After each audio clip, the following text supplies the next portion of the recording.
안녕하십니까.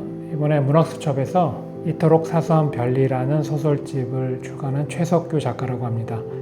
그 소설집 안에는 7편의 중단편 소설이 실려 있고요.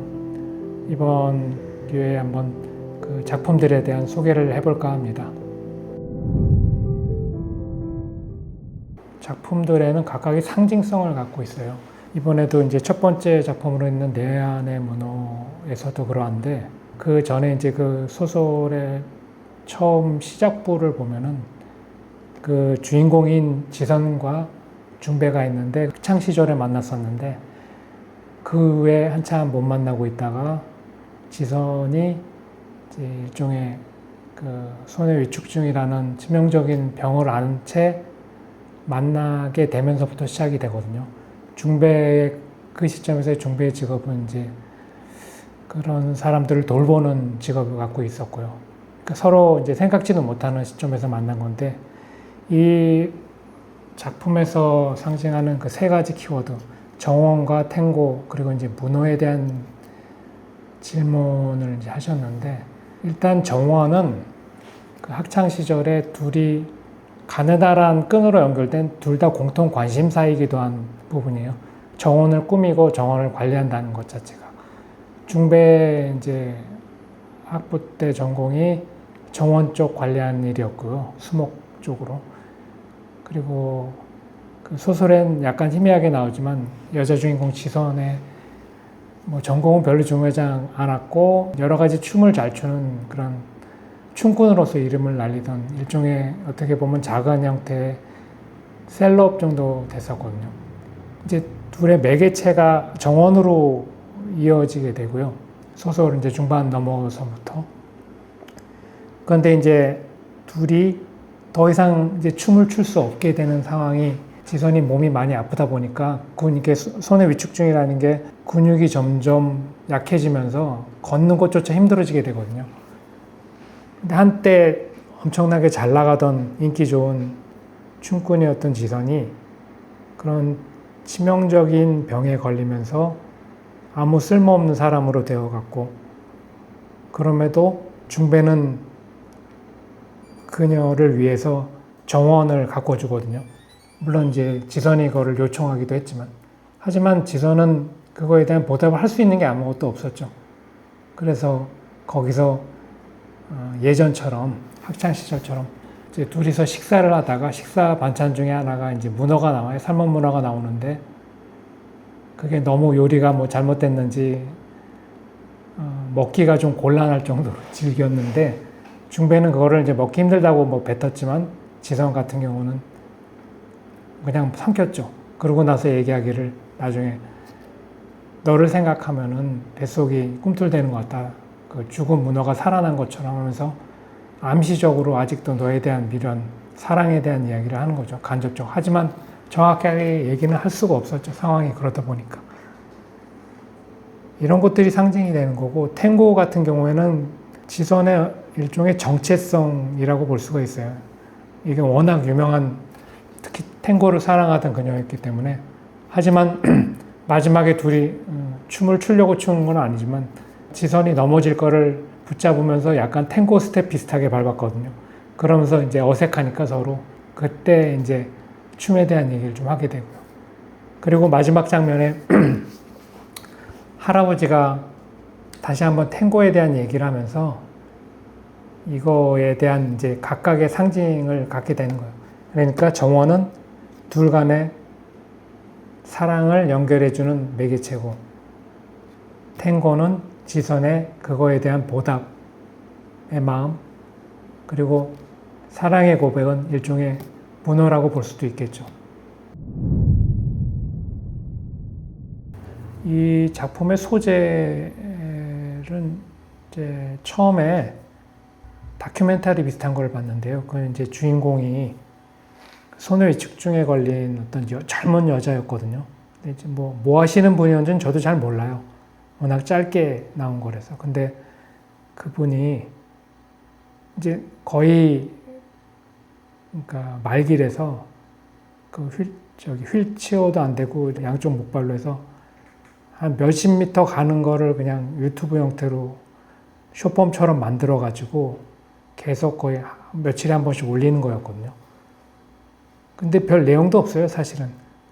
조금씩 걸으면서 그 보도블록에 있는 이름 없는 꽃에 대해서 얘기하고, 뭐 많이 자랐네, 뭐 어떻게 됐냐고, 또 지나가는 개 보고 뭐 어쩌고 얘기하고, 또 주변에 하늘 보고 얘기하고, 그런 것들의 연속이었거든요. 그러면서 이제 그분이 말씀하시기를 내일 그리고 모레도 계속 이 컨텐츠를 올리고 싶다는 거였는데, 그게 너무 인상적으로 다가와서요. 거기서 처음 소재를 이제 얻었고요. 그러면서도 그 일상을 영위하는 행복은 평범한 사람 못지않고 어쩌면 그보다 더 컸던 걸로 제가 기억을 하거든요. 장애인도 사실은 정상인과 비교해서 똑같은 크기의 행복을 추구하는 거는 사실은 당연한 얘기죠. 당연한 얘기인데 그런 거를 드러내는 순간 그 도와주는 사람이나 가까이 있는 사람들을 불편하게 해주는 게 사실은 현실이거든요.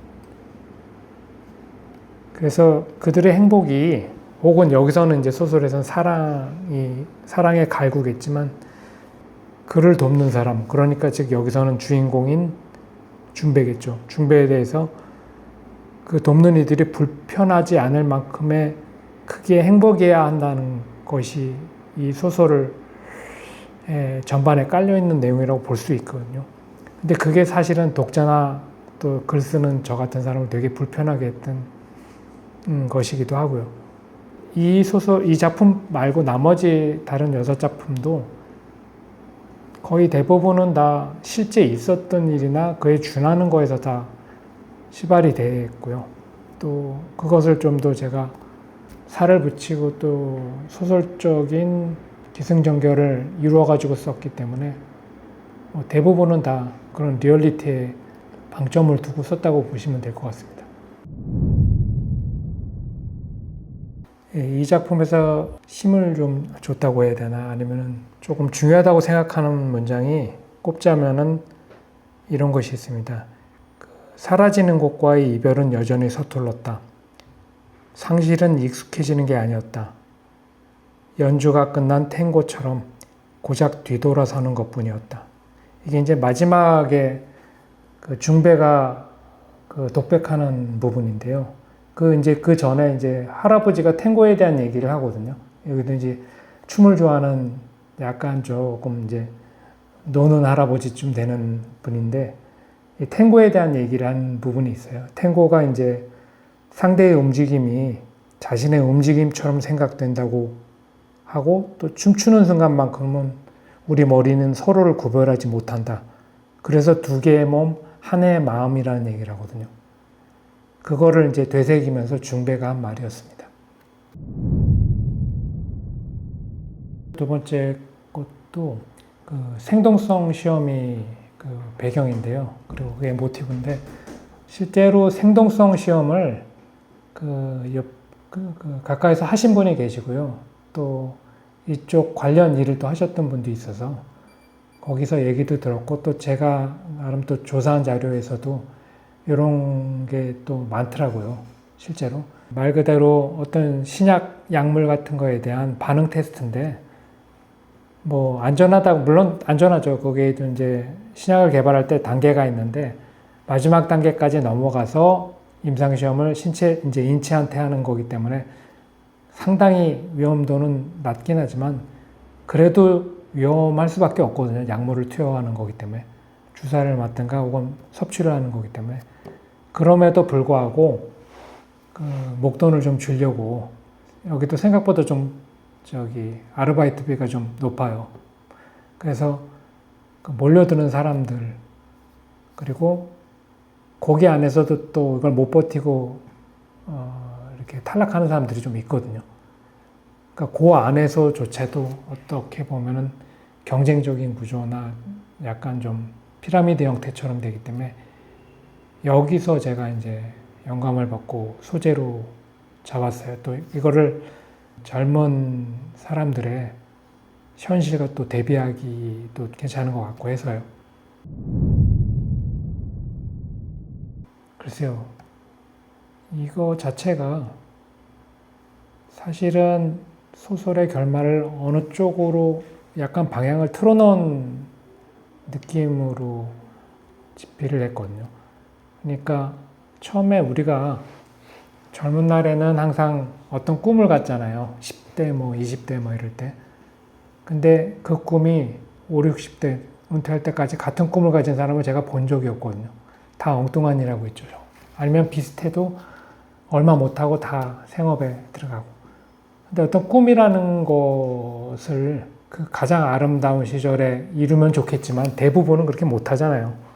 근데 여기서는 이제 젊은이들이 둘 다 자기의 꿈을 포기하고 이 생동성 시험에 왔거든요. 물론 생동성 시험하러 꿈을 포기한 건 아니지만 그런 사람들이 모여 있는 곳인데, 모이게 된 그 남자 주인공과 여자 주인공이 아주 절박하게 그 얘기를 하는 건데, 쪽의 결말에서 사실은 제가 말하고자 하는 거를 좀 힘을 실었는데, 이 작품을 읽어보신 분들은 잘 간파를 못 하시는 것 같더라고요. 그래서 조금 설명을 드리자면, 그 주인공이 연주하고 음악 이쪽으로 막 하고 싶어 하다가 결국엔 포기하고 이제 복학할 계획으로 하고 중간에 아르바이트나 하자 해서 생동성 시험에 들어오는 건데, 이제 기타를 팔았어요. 자기 아는 그 잘 아시는 그 악기점 주인한테 이거 좀 팔아달라고, 자기 기타를 비싼 거라서.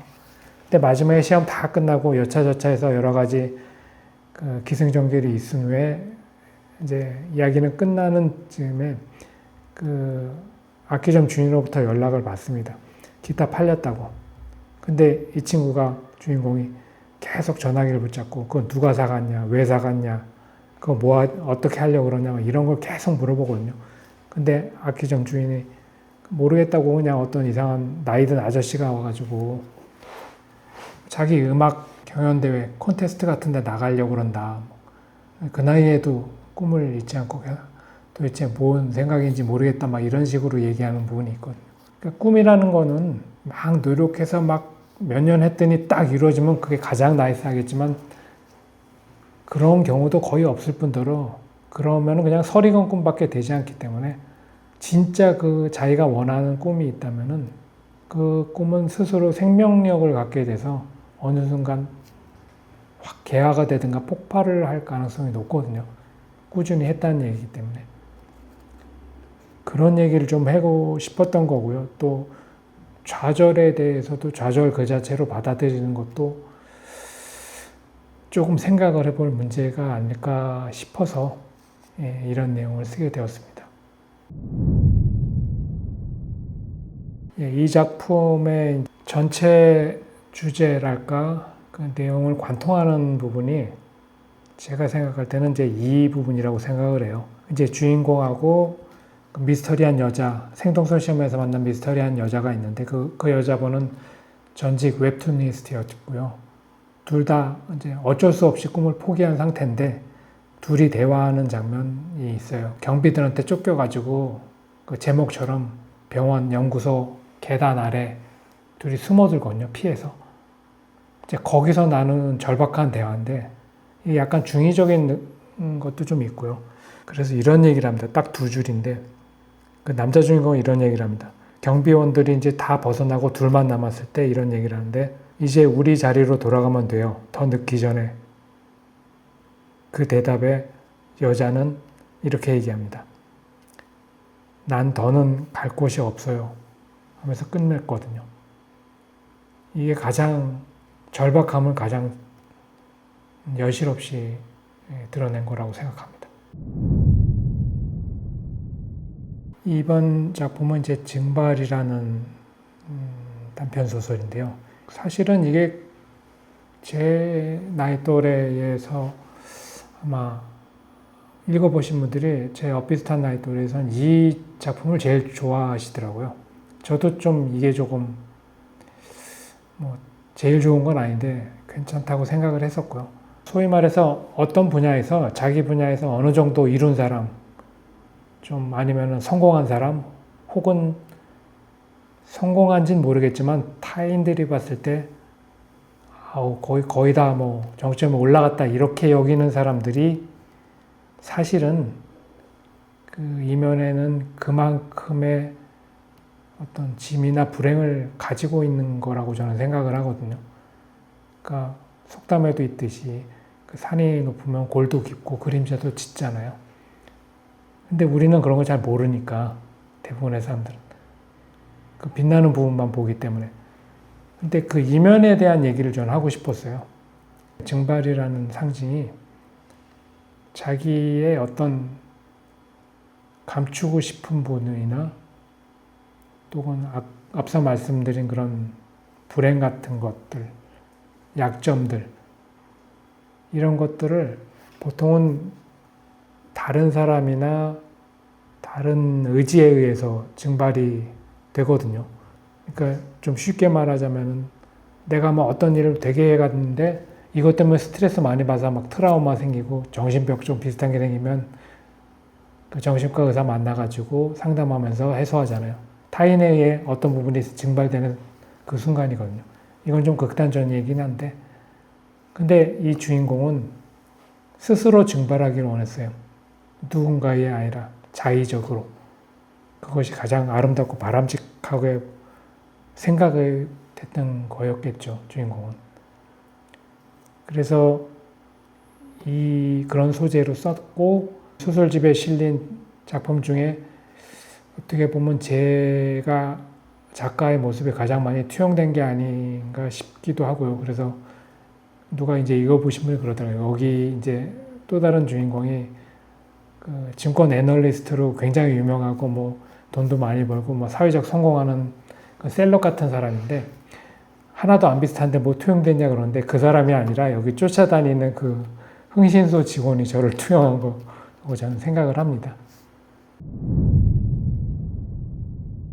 사라지는 것과 남는 것, 요것에 대한 질문인데 10대 시절, 뭐 20대 시절 이렇게 젊을 때는 5, 60대의 삶이 난 어떻게 살아야겠다 이런 생각하는 사람은 아마 없을 것 같아요.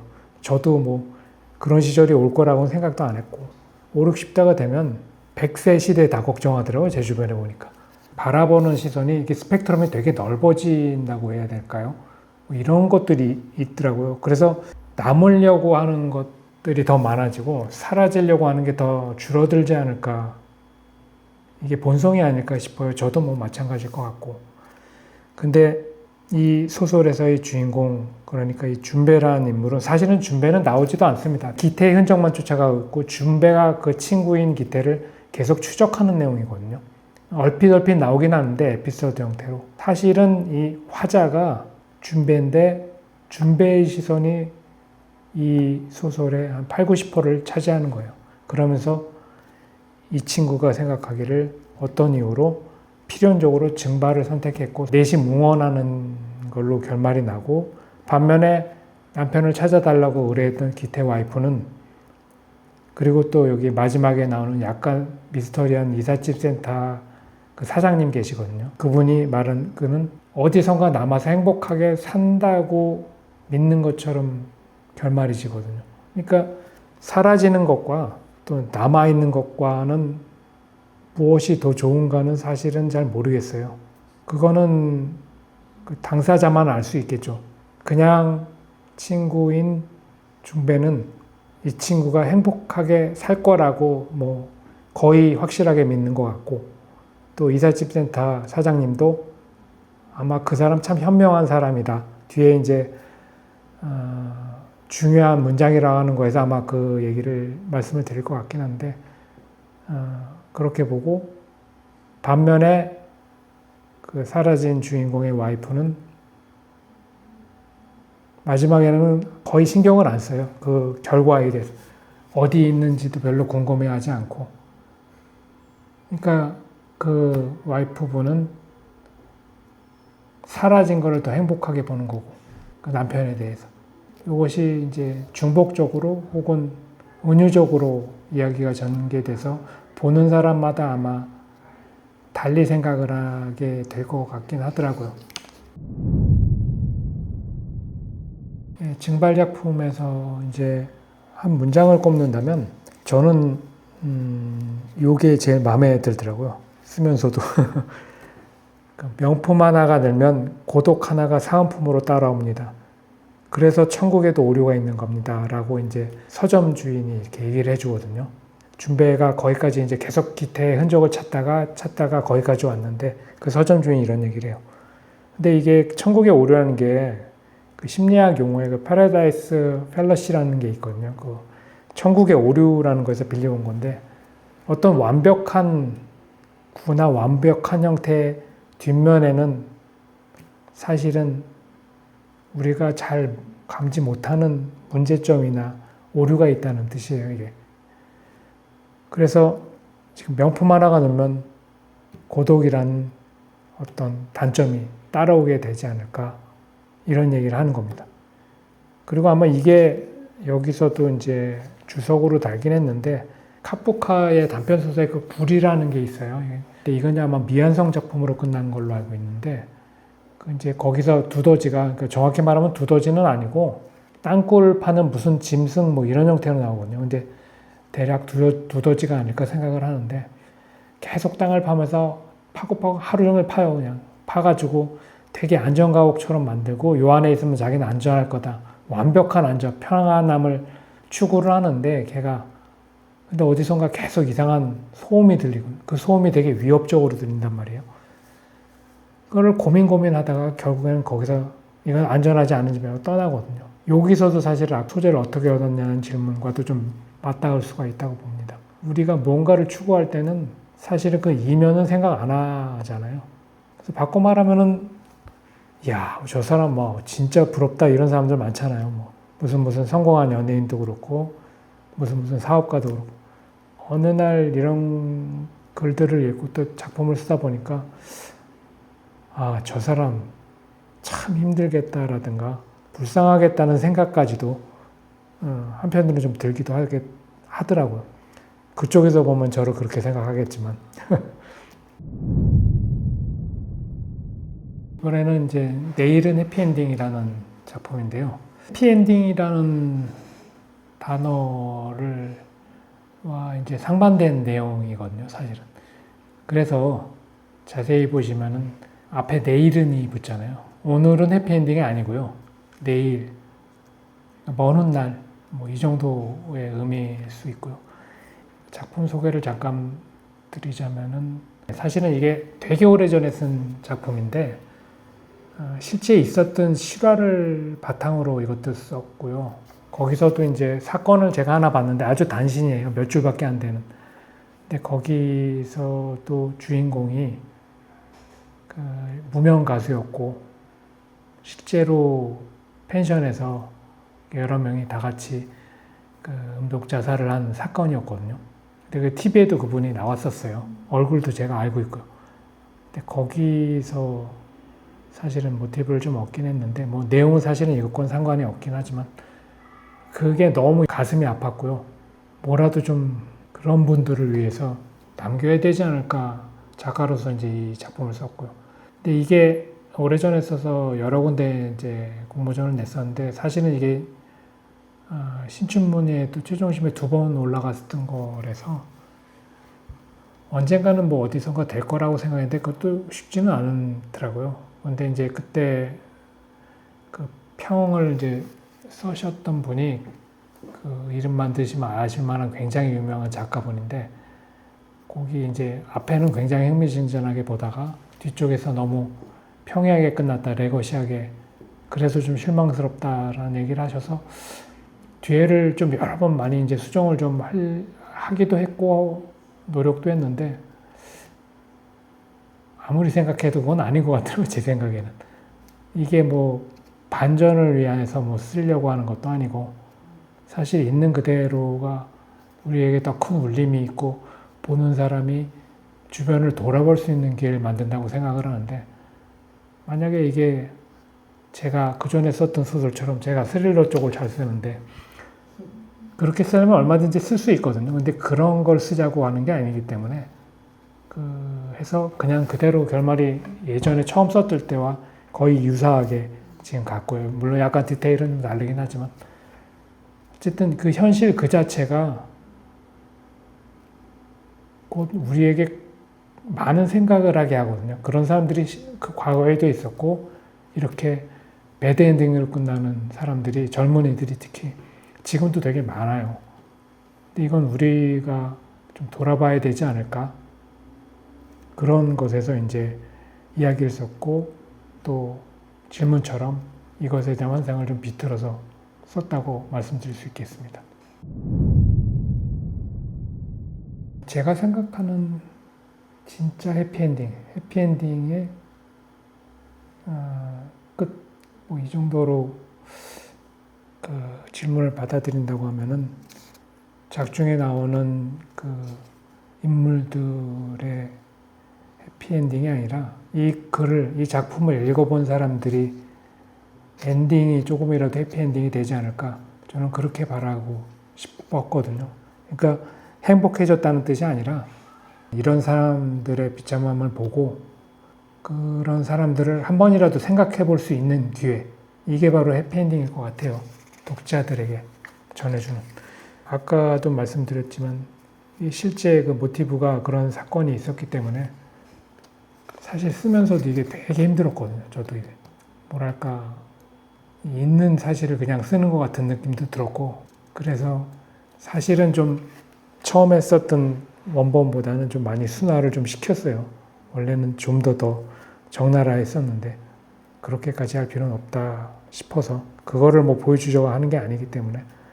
여기 대비되는 게 이제 젊은이들 그 3명이 여기는 전부 다 가명을 쓰고 나옵니다. 그러니까 인터넷 아이디죠.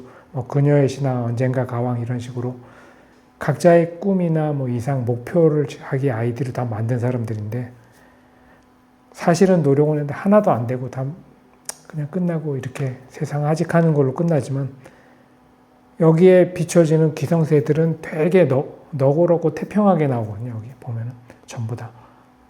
이게 이제 극명한 대비 때문에 더 그런 슬픔이 혹은 깊이나 울림이 독자들에게 전해진다, 그렇게 되지 않을까 싶습니다.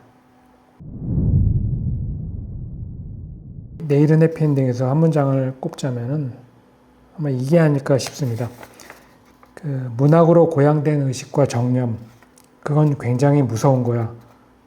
언어와 운율이 강제하는 삶의 언명을 스스로 부정하면서 산다는 것보다 고통스러운 것은 없으니까. 이게 이제 주인공 3명 중에 한 명이 그녀의 신화라는 분이 있는데, 그분이 과거에 시인이었거든요. 근데 이 사람이 뭐 여러 가지 일이 있어가지고 결국에 이런 결말을 이제 이런 엔딩을 맺게 되지만, 이런 얘기를 이제 자기들끼리 해요. 그러면서 이제 하나 더 꼽자면은 문장을, 이 주인공이 쓴 시가 나중에 어디 돌고 돌아서 이 글을 쓴 화자가 부산 어디 가서 중고서점을 뒤지다 이 시인의 책을 발견해요. 그 책이 이제 시집인데, 이제 불이 나게 사서 딱 봤는데, 이 내일은 해피엔딩이 이 시 제목이기도 하거든요, 사실. 내일은 해피엔딩이란 시가 써 있는 쪽이 거의 다 찢어지고 딱 4줄 남아 있거든요. 아마 이 시 4줄이 이 작품을 또 대변한다고 말씀을 드릴 수도 있어요. 그걸 한번 읽어 드릴게요. 그래도 시는 써졌다. 오늘 적은 시로 나는 두부 안모, 된장 큰술 넣고 달가운 미래를 끓였다. 딱 요 4줄이 남아 있었거든요. 근데 좀 번외적인 얘기긴 하지만, 제가 이제 주인공 중에 한 명이 시인으로 잡고 썼는데 나중에 되게 후회했습니다. 이게 제가 시를 좋아하긴 한데 거의 잘 못 쓰거든요, 이게. 근데 이걸 괜히 시로 써서 시를 써야 되는데 이 부분만 한 100번 고친 것 같아요. 그때 소설가로 할 걸, 이런 생각을 좀 했습니다. 간단히 그 줄거리를 뭐 몇 줄로만 말씀을 드리면, 어떤 직장에서 만난 유부남과 유부녀가 서로 정신적인 사랑을 하는 얘기거든요. 근데 그거를 이제 상징하는 게 그 저 질문하신 것처럼 옥상이라는 공간, 즉 자기 집 위에 어떤 정원, 옥상 정원을 꾸미자고 하는 거가 이제 아마 그게 아마 상징성을 갖고 있을 거라고 생각을 해요. 근데 이게 옥상 정원이라는 게 아시는 분은 아시겠지만, 그 보통 단층집이나 이렇게 개인 주택 위에 정원 위에도 이제 잔디 심고 나무 심고 뭐 이렇게 해서 정원처럼 꾸민 옥상 위에도 정원처럼 꾸미는 거거든요. 근데 이 소설 작중의 그 집은 마당도 있고 정원도 원래 있어요. 이제 그럼에도 불구하고 그 주인공이 창수인데 창수의 와이프가 옥상 정원까지 이제 또 꾸미고 싶어 해서 이 친구인 준성이 이제 이런 거 공사하는 인테리어 업자거든요. 그걸 이제 물어보는 장면이 있어요.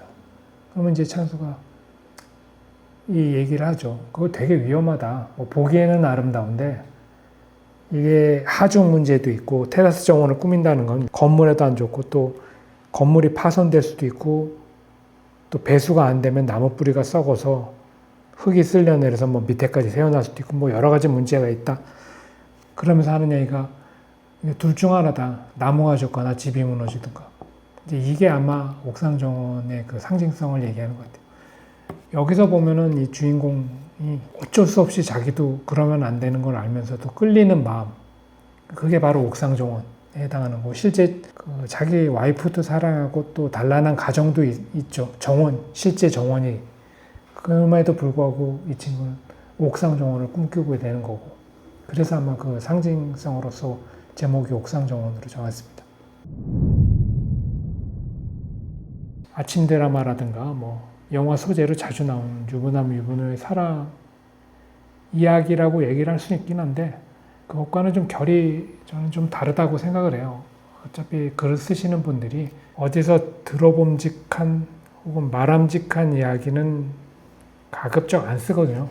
특히 이제 이런 순문학 쪽에 단편소설 쓰신 분들은 아마 대부분 다 그러실 것 같아요. 저도 이제 마찬가지로 그 가정에 있는 사람들 간에 서로의 끌림에 대한 얘기지만 사실은 여기 어떤 육체적인 관계나 이런 건 전혀 없어요. 그냥 만나서 좋고 사람이 좋아서 서로에 의지하는 정신적인 교감에 대한 건데 그럼에도 불구하고 타인에게는 무조건 불륜으로 보일 수밖에 없거든요. 뭐 당연히 그렇겠죠.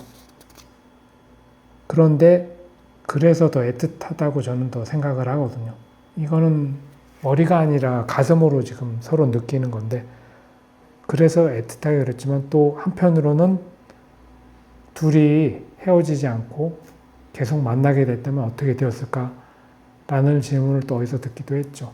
저도 모르겠습니다. 그럼 어떻게 될지는. 근데 결국에는 다 이 소설처럼 여기서도 헤어지는 거긴 한데 딱히 그만 만납시다 이런 얘기가 아니고요. 그냥 자연스럽게 안 만나게 되거든요. 그러면서 이제 서로에 대한 생각은 가지고 있으면서 끝이 나는 거가 되는 거기 때문에 아마 실제로도 그렇게 되지 않을까 생각이 듭니다. 여기는 이제 뭐 다른 작품들 다 문장 하나에 뭐 다른 작가분들처럼 여러 번 고치고 또 생각을 바꾸면서 퇴고를 하는 거는 뭐 마찬가지일 테지만 이번 작품은 특히나 문장을 좀 많이 신경을 썼어요. 이거는 왜냐하면 이게 불륜처럼 보이지 않고 또 그런 흔해 빠진 그 통속적인 이야기가 안 되려면은 이게 문장이 그거를 덮어버려야 되거든요. 그러기 위해서 좀 상당히 신경을 썼는데 그 중에서 이제 하나를 특히 뽑자면 아마 이 창수의 그 마음의 생각을 아마 썼던 이 부분이 아닐까 싶어요. 이런 생각을 합니다. 여러 가지 얘기를 쭉 하면서 헤어질 즈음에 아마 했던 말인 걸로 기억을 합니다. 품을 수 없는 사람들의 만남에 마지노선이 있다면 그 바깥은 비난과 조소의 낭떠러지이고 그 안쪽은 한낱 그리움뿐이다. 이런 얘기를 합니다. 어떤 경우에도 이런 경우에는 비난과 조소를 비껴나갈 수는 없을 거예요. 다른 사람들 안다면. 그런데 반박도 못 하겠죠. 그러면서 안쪽으로는 그리움으로 고통스럽고 옥상 정원처럼 어디 하나가 무너질 수밖에 없겠죠. 그 다음은 이제 내 친구 긴코라는 작품인데요. 여기서 이제 긴코가 뭐냐고 사람들이 뭐 롱노우즈냐고 뭐 이런 건 얘기하는데 그건 아니고 긴코가 영어로는 이제 은행나무거든요. 근데 이게 소재가 퀴어 쪽이긴 한데요. 사실은 퀴어 당사자의 그 시점이 아니라 동성애를 하는 소위 말해 남사친을 바라보는 여주인공의 시점의 이야기거든요. 화자가 그렇고 거의 다 그 사람 눈에서 바라보는 그 이야기. 당연히 그 여자 주인공은 이성애자고. 그런데 이 이성애자인 여자, 그러니까 이 친구가 나라고 나오는데 1인칭 시점이기 때문에 영석을 남자로서 좋아하지만 사실은 사랑할 대상이 되는 게 아니거든요. 이 사람은 동성애자고 또 남자친구가 있어요. 병원이라는 남자친구가 있는데, 그래서 이제 영석은 돌려서 그들을 이제 말할 때 뭐 개인이 외부 사람들한테 자기들끼리는 일반, 이반, 뭐 이반, 그러니까 이것도 뭐 조사한 자료에 하면은 평범한 이성애자를 일반이라고 부르고 아닌 사람을 이반, 그러니까 아마 일반, 이반만 그런 뜻인 것 같은데 그렇게 뭐 부른다 이런 식으로 해서 딱 선을 긋거든요. 가까이 오지 말라다는가 우린 친구로서 지내자 이런 느낌인 것 같은데, 그런데 이 나라는 여자 주인공 화자 입장에선 다 필요 없고 나만의 무언 특별한 걸로 부르는 게 바로 긴코입니다. 은행나무라고 부르는데 그 이유가 이제 은행나무의 얘기가 중간중간에 계속 많이 나와요. 소재로서. 근데 우리가 그 은행나무를 보면 이게 좀 특이한 게 예전에는 가로수로 은행나무가 되게 많이 심겨 있는 거 아마 기억하실 텐데 요즘은 많이 없어졌거든요. 그 이유가 은행 떨어지면 냄새나고 예전에 막 사람들이 주워가는데 요즘은 주지도 않고 하니까 깨지면 더더구나 그래서 다 베어버리는 입장에서 더 이상 심질 않아요. 근데 그게 왜 그러냐면 예전에는 이게 한 10년 정도 지내야 이게 암 은행나무인지 수암 은행나무인지가 구별이 되거든요. 지금은 이제 DNA 유전자 기술이 발달해서 지금은 미리 묘묘기 때 알아보고 암 은행나무를 심질 않거든요. 심더라도. 근데 예전엔 그게 아니라서. 그러니까 이 얘기인 즉슨 자기의 성 정체성이 어느 정도 시점이 지나면 이제 안다 그러더라고요. 이거를 그래서 상징해서 은행나무 긴코라고 부릅니다. 어떻게 보면은 이 화자, 그 여자 주인공의 그 나라는 인물이 내면적 투영일 수도 있을 거라고 생각할 수도 있을 것 같긴 해요. 근데 왜냐면 이제 약간의 그 화자 입장에서 동성애적인 코드가 조금 비치긴 하기 때문에 아마 그런 것 같긴 한데, 근데 실제로는 여기 표면상에 나타난 것처럼 그 남자친구, 그 긴코라고 부르는 그 대상, 영석을 사실 바라보는 여자 주인공은 맞습니다. 그러면서 이제 좋아하면서도 좋아하는 티를 못 내고, 하지만 계속 만나고 싶어서 그냥 여사친, 남사친으로 만나는 관계거든요. 만나는 것만으로도 행복하기 때문에 그런 건데, 사실은 접근이 어느 선 이상은 다가갈 수 없는 사이가 되는 거고요. 이 작품에서 이제 문장을 꼽기는 좀 그렇고 어떤 장면에 대해서 얘기를 하는 게 있는데 그거를 제가 설명을 드리고 거기 몇 줄 좀 읽어드릴게요. 긴코라고 부르는 그 동성애자 영성의 친구가 갑자기 그 아르헨티나의 최남단 우수아이아라는 곳으로 이제 가는 설정이 나오거든요. 근데 거기가 세상의 끝이라는 별칭을 갖고 있는 작은 동네예요. 근데 뭐 대부분 사람들은 모르니까. 근데 여기서 그 화자인 여주인공이 자기도 안다 그러더라고요. 이 친구가 너 어떻게 거기 아냐 그랬더니 자기도 거기 가봤다 그랬거든요. 근데 실제로는 이게 가봤 게 아니라 그 전에 둘이 대화해서 이별 후에는 어떤 이별 후에 이 책의 제목인 것처럼 별리가 곧 이별이기 때문에 별리 후에는 누구나 세상 끝으로 가게 된다는 얘기를 하는데 그 다음에 나온 얘기거든요. 그러니까 나는 너와 사실상 별리를 한 건데 이미 갔다 왔다 이런 뉘앙스로 얘기한 거고, 그 속뜻을 알아차린 긴코 영석이 이런 말을 하죠. 이게 이제 문장이라고, 한 문장이라고 좀 꼽을 수 있는데, 내가 만일 이반이 아니었다면 좋았을 텐데 그렇다면 너도 세상 끝에 가지 않았겠지. 이 얘기를 딱 하거든요. 이 말은 즉슨 자기도 정상이었다면, 정상, 비정상으로 나누는 건 좀 제가 너무 잘못 말한 것 같고, 이성애자였다면 너랑 사귀고 평범한 가정을 이뤘을지도 모르겠다는 마음의 소리라고 이제 얘기할 수 있겠죠. 세상의 끝 거북이 자그레브 박물관은 23년도에 그 문학수첩 그 중편소설 신인상을 받은 작품이고요. 또 동시에 이것도 아까 앞선 다른 단편처럼 동아일보하고 그 전에 이제 문학사상이라는 데에서 이게 최종심에 다 올라갔었던 거라서 이것도 언젠가 어디선가 알아봐주는 사람이 있겠다 했던 작품인데 다행히 이제 문학수첩에서 뽑아주셔가지고 선정이 됐던 작품이고요. 읽어보신 분들이 대부분 하신 얘기가 배경이 유럽의 그 미넨 쪽이거든요. 독일 쪽인데 이 설명이나 묘사가 너무 리얼하다 그래서 이 얘기를 많이 하셨는데 사실은 제가 독일에 좀 있었고요. 그리고 또 미넨도 굉장히 여러 번 갔어요. 그래서 거의 지도를 안 보고 다닐 정도로 거의 워낙에 그 남부지방은 다 일대를 잘 알고 있거든요.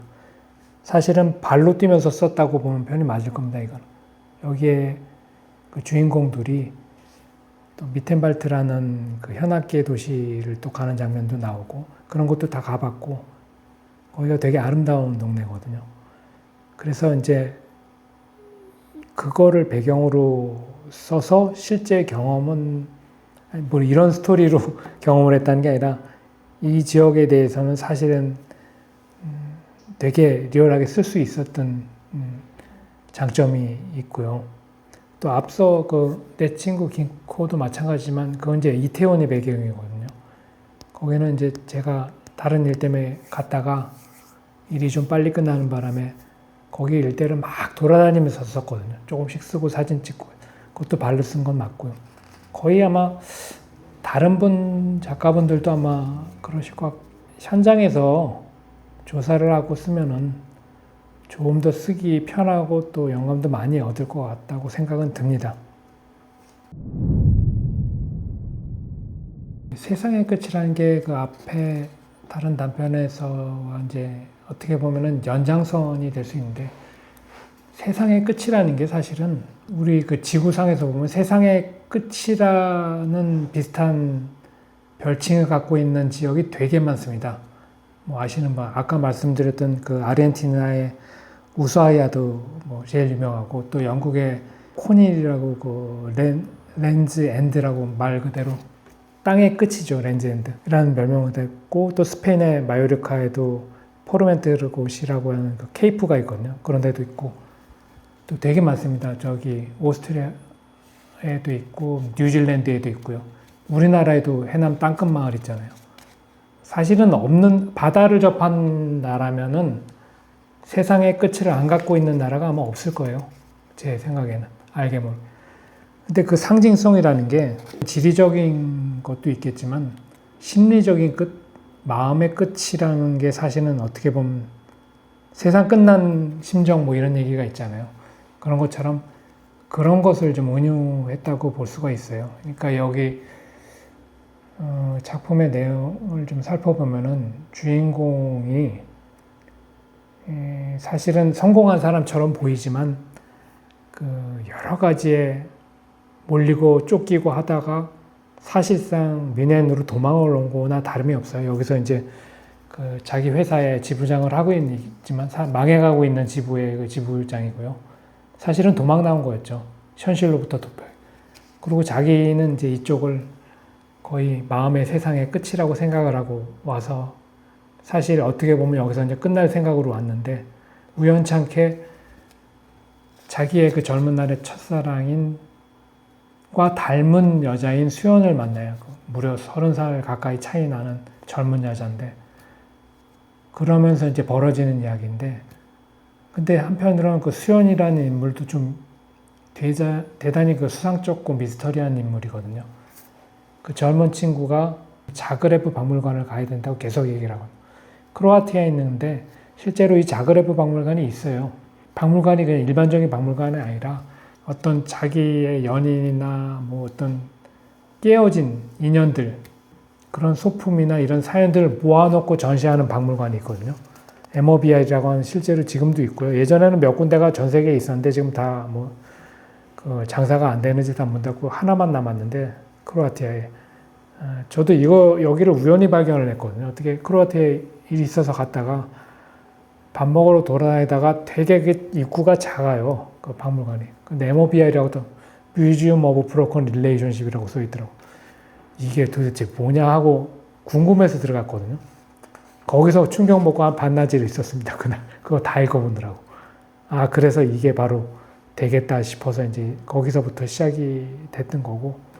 그래서 이제 이야기는 이 수연이 자그레브 박물관 MOBI로 가고자 하는데 그 사람의 입장에서는 거기가 세상의 끝인 거예요. 왜 끝인지는 이제 약간 흐릿하게 나오긴 하는데, 그 남자 주인공이 수연을 자기의 젊은 날의 애인을 닮았다는 이유로 붙잡은 것처럼 수연은 이 나이든 이 아저씨가 헤어진 그 남자친구와 어딘지 모르게 비슷한 분위기를 풍기고 있기 때문에 사실은 만난 거거든요. 그러면서 그 헤어진 그 남자친구가 마지막으로 이 자그레브 박물관에 사연을 쓴 거예요. 깨어진 자기들의 어떤 사랑 이야기를. 그걸 보기 위해서 가는 기 때문에 수연의 입장에서는 여기가 곧 세상의 끝이라고 생각을 한 거죠. 그러면서 이제 얘기를 하기를 이제 둘이서 미텐발트로 어떤 이유로 가는데 같이 차를 몰고 가면서 얘기하기를 거기서 이제 복선 비슷한 거를 말을 해요. 수연이 이제 제목의 두 번째로 있는 거북이라는 존재를 들거든요. 거북이의 동화에 대한 얘기를 하면서 우리 다 아는 세상에 이렇게 거북이 밑에 거북이 있고 거북이가 지구를 떠받드는 그런 이야기는 다 아는 얘기지만 거기서 약간 이제 비틀어 나온 게 거북이 한 마리가 그 책 뒷면으로 이렇게 막 도망가는 듯한 그런 이야기가 있어요. 그런 얘기를 하면서 사실은 세상 끝까지 갔다가 갔던 거북이가 결국엔 자기 자리로 돌아온다는 이야기를 수연이 해줍니다. 이제 아무래도 중편이다 보니까 대략 그 단편 소설의 한 3배나 4배 정도 될 거예요, 아마 분량이. 그래서 좀 사실 어떻게 보면 경장편에 가깝기 때문에 좀 문장이 얼핏 뽑아도 생각나는 것들이 많긴 한데 이번이 4번째 제 이름으로 나간 책이기도 하고 해서 하다 보니까 이제 여러 책 소개해 주시고 북 인플루언서라든가 북튜버 이런 분들 아시는 분들이 좀 있어서 이번 책 나왔습니다 하고 이제 한번 읽어보시고 리뷰해 주시고 뭐 이런 부탁들을 좀 했었거든요. 근데 그 중에 한 분이 되게 고맙게도 그분 되게 유명하신 분이거든요. 아이디가 이거 광고는 아닌데 고마워서 말씀드린 건데 할매는 항상 부재중이라는 분이 계신데 그분이 이 작품에 대한 얘기를 좀 많이 하셨어요. 왜냐하면 이제 그 아이디처럼 여행을 엄청 돌아다니셔서 웬만한 날은 다 가보신 분이라고 책도 쓰시고 여행책도. 근데 이제 이 미텐발트도 다 알고 계시더라고요. 미네는 뭐 당연히 그런 사진도 막 올리면서 그런 기억을 딱 해서 하셨던 분인데 그분에게도 참 그거를 이제 이미지로 사진과 함께 해준 게 참 감사함과 더불어서 또 그와 더불어서 이제 문장이 또 연관된 생각이 좀 그러니까 꼽는 것들이 좀 생각이 나서 좀 말씀드린 거예요. 제가 한 문장을 꼽자면은 그 수연이 알프스 산자락 꼭대기 이제 둘이 올라가면서 이야기를 하는 장면이 있어요. 도시락 까먹으면서. 수연이 이런 말을 해요. 이제 아저씨는 어떤 이별에도 담담할 사람인 것 같다. 뭐 그래서 부럽다 이런 얘기를 하는데 그때 이제 이 주인공이 그런 얘기를 하죠. 이별 앞에 담담한 사람 아마도 그런 이는 없을 거다. 헤어진다는 것은 언제나 고통스러운 일이니까. 그건 참 깊고 독한 병이지. 이 나이가 되도록 고작 깨달은 건 이별을 겪은 사람은 모두 같은 곳에서 만나게 된다는 것뿐이야. 누구나 세상 끝으로 가게 되니까. 하지만 그렇게 세상 끝으로 온 사람들도 결국 선택해야겠지. 그곳에서 생을 마감하거나 아니면 원래 살던 곳으로 돌아오거나. 동화책 속의 거북이가 그러했듯이. 이게 수연에게 해주는 말이기도 하지만 사실은 자기가 해주는 말이 자기한테 하는 말이기도 하거든요. 그래서 마지막 엔딩에서는 수연이 떠나고 아마 어디로 떠난지 모르겠지만 자기 말로는 자그레브 박물관에 간다 그러거든요. 그러면서 자기도 한국으로 돌아옵니다. 그 전 헤어진 와이프가 이제 부고를 받고 그 장례식에 참석하게 돌아가면서 마지막으로 이제 이런 그 둘만의 대화를 하면서 돌아가게 되는 겁니다. 제 작품에 있던 일곱편의 중단편을 좀 설명을 드렸고 이제 질문들에 대한 얘기를 했고 또 제가 생각하는 것들을 얘기했고요. 이 책 제목이 어떻게 뽑을까 제목을 하다가 이 소설을 그동안 썼던 것들 중에 소위 말해 이별에 대한 것들을 중심으로 했거든요. 물론 이별이 연인과의 이별, 사람과의 이별도 있겠지만 친구와의 이별도 있지만 삶과의 이별도 있고 그 이별의 폭이 되게 넓습니다. 스펙트럼이. 그래서 이별의 또 다른 말이 이거는 빈도수가 좀 낮긴 하지만 이별보다는 별이라는 게 똑같으니까 그래서 이토록 사소한 별리로 정했고 또 어감도 줄이면 좋잖아요. 이사별. 그래서 이 이사별이라는 거를 이번에 해서 그 7편을 모았고 아마